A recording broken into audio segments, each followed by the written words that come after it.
दोस्तों, आज की कहानी का नाम खिड़की है। ये एक हॉरर कहानी है। कृपया कमजोर दिल वाले ना देखें। चलो दोस्तों, कहानी शुरू करते हैं। दिल्ली की ऐतिहासिक कुतुब मीनार उस समय 5वीं मंजिल पर स्थित। पर्यटकों के मुंह से चीखें निकल गईं। अरे उफ, वह गिर गई। Oh no, Meenu. विजय, हड्डी पसली तक टूटकर बिखर जाएगी। अब आगे की। उफ, हे भगवान, वह बचेगी नहीं। नहीं, ऐसा नहीं हो सकता। मैं आ रहा हूँ मीनू, मैं आ रहा हूँ। मैं अभी। पागल हो गए हो क्या? पकड़ लो इसे, वरना यह कूद जाएगा।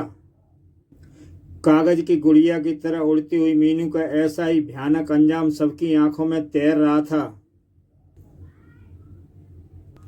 लेकिन उस समय तो देखने वालों की आंखें मारे हैरत के फटी पड़ी जब अरे यह क्या! मीनू का शरीर जमीन से 3 फुट ऊपर हवा में जैसे किसी अदृश्य वस्तु से टकराया और उसका जिस्म धरती पर ऐसे गिरा मानो सोते हुए पलंग से गिरी हो। वह लोगों की भीड़ उमड़ पड़ी। 5वीं मंजिल से गिरते देखा था मैंने इसे। उफ, कितनी ऊंचाई से गिरी है। हटो हटो, पीछे हटो प्लीज। आप लोग लाश से पीछे हट जाओ। चलिए जल्दी कीजिए, हमें कार्रवाई करने दीजिए। लाश? ओ पुलिस! ओ कुतुब मीनार की 5वीं मंजिल से गिरकर उस जिस्म को देखकर इंस्पेक्टर बुरी तरह से उछल पड़ा। ये कैसे हो सकता है? नब टटोली की मानो उसकी खोपड़ी हवा में नृत्य कर उठी। असंभव, यह तो जीवित है। क्या सच सच कह रहे हैं ना इंस्पेक्टर साहब? मेरी मीनू जीवित है, मरी नहीं है वो। मैं जानता था। मुझे अकेला छोड़कर कैसे जा सकती थी तुम? आंखें खोलो मीनू, देखो देखो, ये मैं हूँ, तुम्हारा पति, तुम्हारा विजय। मिस्टर विजय, इन्हें फौरन हॉस्पिटल पहुंचाना जरूरी है। मुझे शायद दुनिया की सबसे भाग्यशाली लड़की का बयान लेना है। फिर हॉस्पिटल में 3.5 घंटे पश्चात होश में आते ही चलचित्र की तरह कुछ दृश्य उसकी आंखों में घूम गए। विजय उछलकर उठ बैठी हुआ और आंखें फाड़ फाड़ कर अपने चारों तरफ देखती हुई बड़बड़ाई। लेकिन उफ, क्या मैं जिंदा हूँ? कुतुब मीनार की 5वीं मंजिल से गिरकर भी मैं जिंदा हूँ। विजय विजय, यह कैसा करिश्मा है, कैसा चमत्कार है। मेरे जिस्म के तो टुकड़े टुकड़े हो जाने चाहिए थे, लेकिन मुझे तो खरोंच तक नहीं आई। हाँ मीनू, मैं भगवान को नहीं मानता था, लेकिन आज मेरी आंखों ने जो देखा है उसे मान गया हूँ। वो है मीनू, वो है। ओ विजय! दोनों एक दूसरे के गले मिलने लगे। इंस्पेक्टर को ये बयान दिया उसने। मुझे नहीं पता इंस्पेक्टर, मैं केवल इतना जानती हूँ कि मैं 5वीं मंजिल से नीचे देखते हुए एकाएक झटका खाकर गिरी और घटना के तीसरे दिन तुम तीनों दोस्त की तरफ से दिया गया आज का लंच एकदम बढ़िया था। थैंक यू भाभी। ये लंच तुम्हें जीवन मिलने की खुशी में दिया गया है मीनू। बढ़िया तो होना ही चाहिए। दोनों को कार से विदा किया गया। मीनू, अब हम डॉल्फिन पीक की ब्यूटी देखने चल रहे हैं। टेढ़े मेढ़े रास्तों से होती हुई कार डॉल्फिन पीक की ओर बढ़ रही थी। अचानक कार बुरी तरह से डगमगाई। उफ विजय, क्या कर रहे हो? ओह, ब्रेक फेल हो गए हैं मीनू। क्या? और देखते ही देखते खटाक, अचानक चीख पड़ा विजय। मीनू, हमें कार से कूदना होगा। क्विक, अगली मोड़ पे तैयार रहो। कूदो। विजय बचाओ। नहीं। और विजय गाड़ी को खाई में गिरते देखता रह गया। फिर नीचे खाई का दृश्य देखते ही विजय का दिमाग मानो आंतरिक में उड़ने लगा। ओह नो, पागलों की तरह खाई में उतरता चला गया वह। उफ, एक और चमत्कार। वह रही कार, एक पेज तक ढीला नहीं हुआ शायद। गाड़ी बिल्कुल सही सलामत खड़ी थी नीचे। कार में झांकते चीख फूट पड़ी उसकी अलग से। मीनू!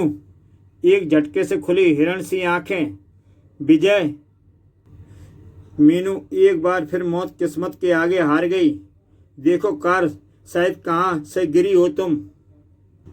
यह सब क्या हो रहा है विजय? सच पूछो तो मेरी तो बुद्धि जाम होकर रह गई है मीनू। 3 दिनों में तुम दूसरी बार मौत के मुंह से बेहद चमत्कारी ढंग से निकल आई हो। समझ में नहीं आ रहा, जब तुम्हारी मौत अभी लिखी भी नहीं फिर ये हादसे क्यों हो रहे हैं? या हो सकता है 2 बार मुझे खत्म करने की चेष्टा की गई हो और दोनों बार किसी अज्ञात शक्ति ने मुझे मरने से बचा लिया हो। अब हमें ये देखना है कि यहाँ से कार सहित कैसे निकला जा सकता है। उसी रात कार खाई से निकलवाते घर आते आते यह समय हो गया। आज की रात कुछ खौफनाक सी लग रही है विजय। ऊपर से ये तूफान। डरो मत, सो जाओ, मैं तुम्हारे साथ हूँ। जोरदार बारिश हो रही थी और कड़कड़ाती बिजली की आवाज़ें बार बार सुनाई दे रही थीं। ओह विजय, मुझे बार बार ऐसा क्यों लग रहा है कि कुछ होने वाला है? यही सब सोचते सोचते उसकी आंख लग गई। अचानक आधी रात को खट कौन है वहाँ? खिड़की पर खड़े किसी साय के एहसास ने उसके रोंगटे खड़े कर दिए। विजय विजय, क्या हुआ मीनू? विजय, वहाँ खिड़की पर। क्या है खिड़की पर? कुछ भी तो नहीं। मैंने वहाँ एक साया देखा था खिड़की पर खड़ा हुआ। साया? क्या मतलब? खिड़की के निकट पहुंचा। बाहर तो कोई दिखाई नहीं पड़ रहा। तेज हवा से खिड़की जरूर खुल गई है और तुम्हें एकाएक इस साये का वहम हो गया। वह वहम नहीं था विजय, वहाँ कुछ जरूर था। उफ, सो जाओ। ठीक 1 घंटे पश्चात मार डालेंगे उसे।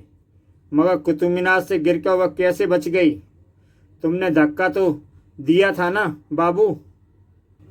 हम तीनों भी तो वहाँ उपस्थित थे। जिस तरह वो बची, कुदरत का करिश्मा ही कह सकते हैं उसे। और मास्टर, दूसरी बार मैंने उसकी कार के ब्रेक फेल किए थे, लेकिन योजना अनुसार कार खाई में गिर गई थी बाबू, लेकिन कार का एक नट तक नहीं टूटा। कुदरत का ऐसा करिश्मा मैंने आज तक नहीं देखा सुना। रोजी, छोड़ो ये सब। अब हमें योजना यह है कि किस तरह उसकी हत्या की प्लानिंग की जाए। कहीं हम अपना समय तो बर्बाद नहीं कर रहे? क्या मतलब? मतलब साफ है, 2 बार अपनी योजना में सफल होकर भी हम असफल हो गए। अगर आगे भी ऐसा ही हुआ तो? नहीं, इस बार हमें ऐसी योजना बनानी है कि कुदरत का कोई करिश्मा उसे बचा ना सके। और वही योजना बनाने के लिए ही हमें यहाँ गेस्ट हाउस में कुछ दिनों के लिए आए हैं। तो फिर ठीक है, फिलहाल रात बहुत हो गई है, अब मुझे नींद आ रही है। ओके, कल सुबह मिलते हैं, गुड नाइट। तीनों चलने को हुए, एकाएक बाबू चीख पड़ा। धड़ाक। बाबू क्या हुआ? शायद नशे के कारण मेज पर गिर पड़ा है। मास्टर, ये मेज मेरी पीठ से टकराई है। क्या बकते हो बाबू, ऐसा कैसे हो सकता है? बाबू तुम मेज पर गिरे हो। मैंने पी जरूर है, लेकिन अपने होश नहीं खो बैठा हूँ। मेरे पलटते ही ये मेज मेरी पीठ से टकराई थी, मैं मेज पर नहीं गिरा। क्या? सब अपने अपने कमरे में आ गए। मेरी पीठ पे मेज टकराई कैसे थी? और अचानक भय से आंखें फट पड़ी उसकी। कौन है वहाँ? धागे से फिसलती मकड़ी एकाएक उसके ऊपर आ पड़ी। अगले ही पल बाबू के हलक से चीख फूट पड़ी। नहीं! दरवाजा बाहर से झंझोड़ा जाने लगा। बाबू दरवाजा खोलो। मास्टर, दरवाजा तोड़ दो।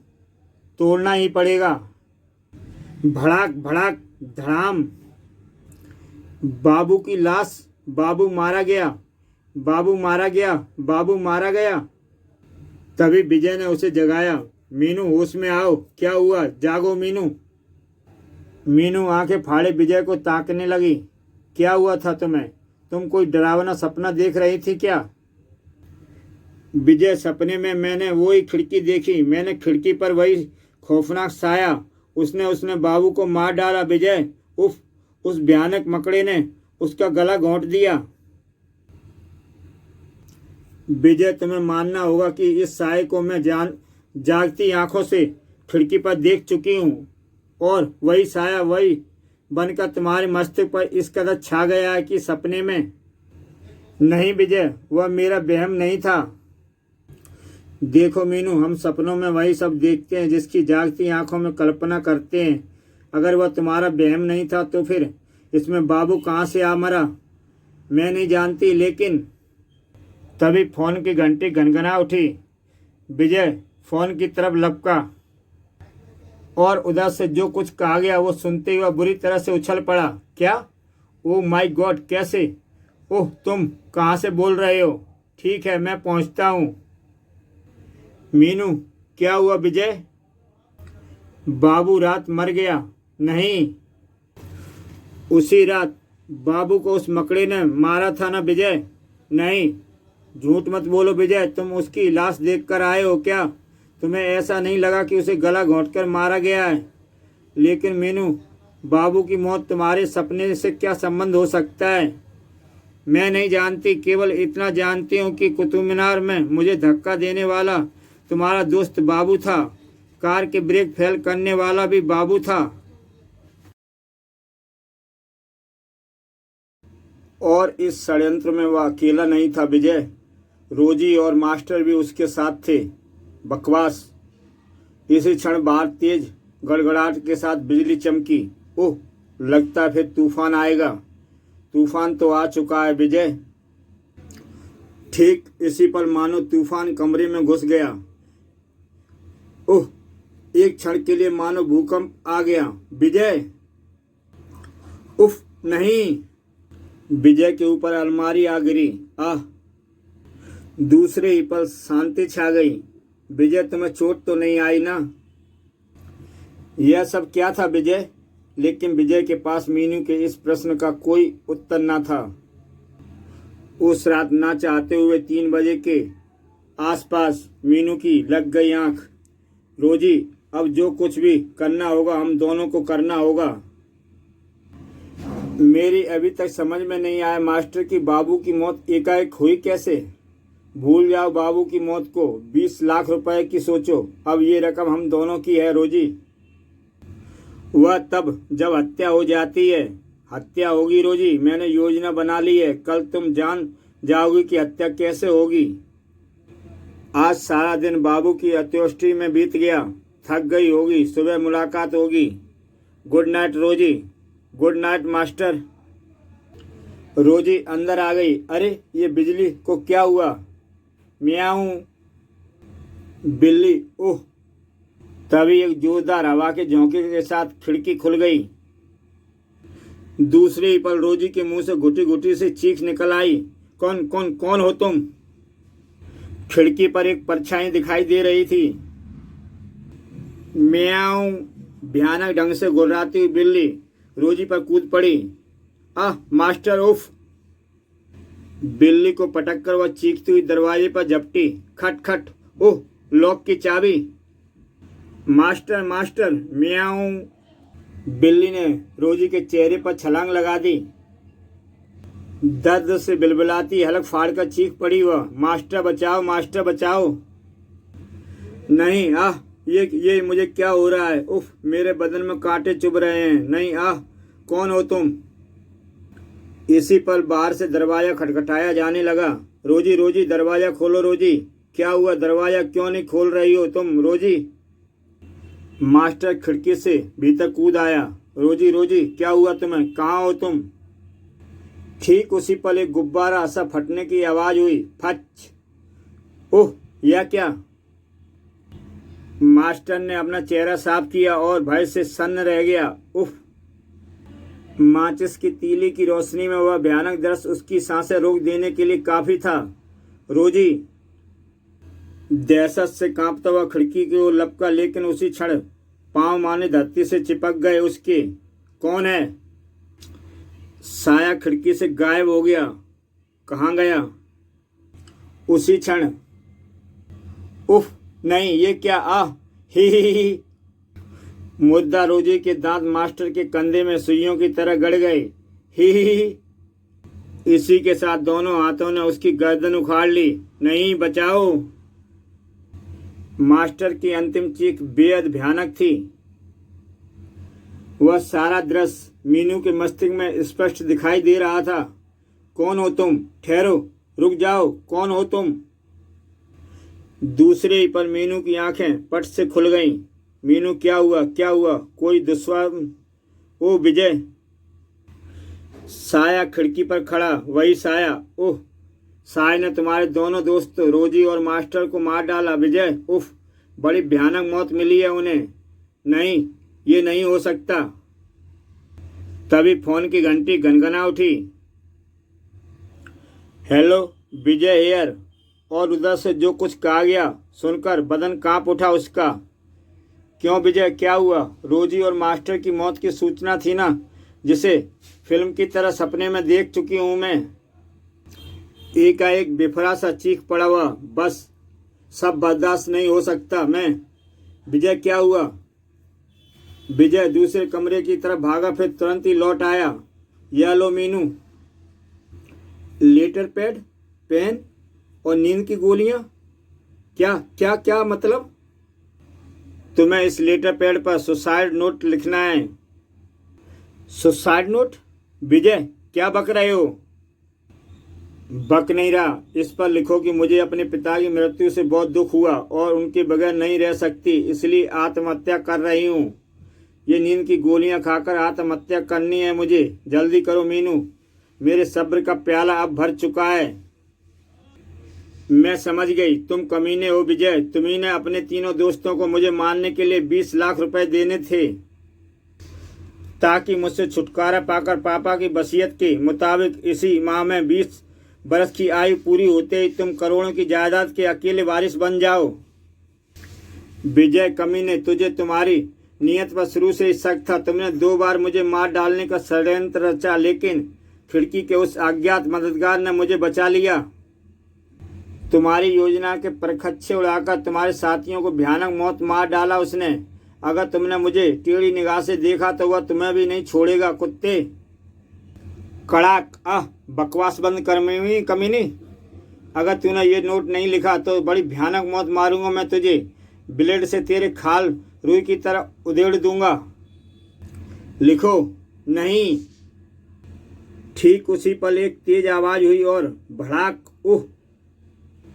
पगलाई सी ठाका लगाकर हंस पड़ी वह आ गया विजय, मेरी अज्ञात मददगार आ पहुंचा है, जिसने मुझे कुतुब मीनार से गिरने से बचाया, जिसने मुझे कार सहित खाई में गिरने से बचाया। और भूत बने विजय को जैसे ही होश आया, मैं इसे नहीं छोड़ूंगा। धाएं धाएं!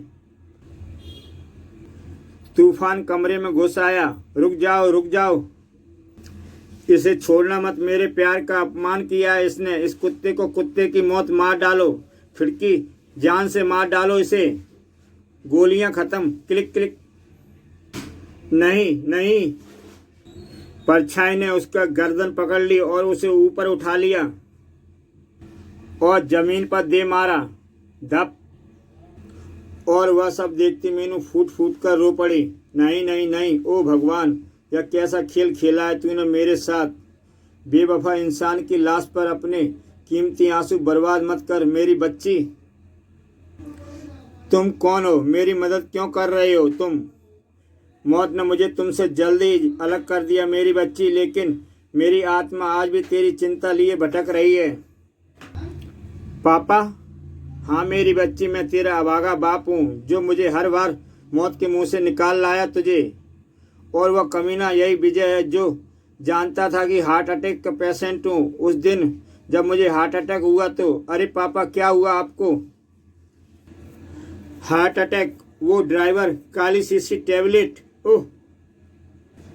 उस कमीने ने मुझे वह टैबलेट नहीं दी जो मुझे चाहिए थी, बल्कि ऐसी गोली दी जिसे खाने के बाद तुरंत ही मेरा हार्ट अटैक फेल हो गया। हा, क्यों बूढ़े एप्रिन की गोली से ही मर गया? बस बेटी, अपनी हत्या के बाद से ही मेरी आत्मा भटक रही थी, सिर्फ तेरे लिए। जालिमों की मौत के बाद अब तेरी तरफ से मैं निश्चिंत हो गया हूँ। अब मैं जा रहा हूँ, हमेशा हमेशा के लिए। पापा! और दूर चिड़ियां चहचहाकर एक नई सुबह की आगमन की घोषणा कर रही थीं। इसी के साथ दोस्तों ये कहानी समाप्त हुई। ऐसी ही बेहतरीन कहानियाँ देखने के लिए मेरा YouTube चैनल सब्सक्राइब करें। कल फिर मिलता हूँ एक नई कहानी के साथ।